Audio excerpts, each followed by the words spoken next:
Vote দ্বিতীয় দফায় মানে আপনার কী বলবো, বোমাবাজি, কেন্দ্র বাহিনী সব কিছুই এসব চলছে। মোহাম্মদ সেলিমের গাড়িতে ভাঙচুর চালানো হয়েছে, তাকেও আক্রান্ত। চোপড়া জায়গাটা হচ্ছে ক্রিমিনাল অধ্যুষিত জায়গা, ঠিক আছে। ভোট কিন্তু ওখানে হবে, আপনি মিলিয়ে নেবেন।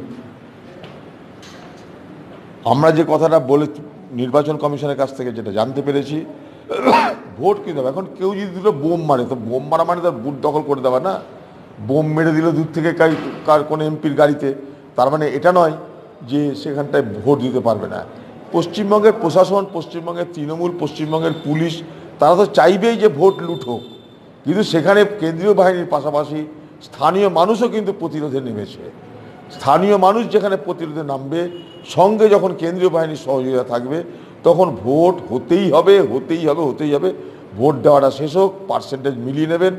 আমি দায়িত্ব নিয়ে বলতে পারি, কেন্দ্রীয় নির্বাচন কমিশনের উপরে পূর্ণ আস্থা আছে আমার। মানুষ ভোট দিতে পারবেই পারবে। কোথাও ছ্যাঁচামি করে কে কার উপর বোম মারলো, তার মানে এটা না যে সেখানে ভোট বুথ দখল হলো, কি সেখানটায় মানুষ ভোট দিতে পারছে না। তৃণমূলের বুথ দখল, মোট কথা পঞ্চায়েতের পুনরাবৃত্তি আমরা পশ্চিমবঙ্গে ঘটতে দেব না। তাতে দরকার হলে কোথাও যদি তেমন পরিস্থিতি তৈরি করতে চায় ওরা, দরকারে ভোট বন্ধ করে আবার ভোট করানোর ব্যবস্থা করব, এই নির্বাচন কমিশন দাবি করে।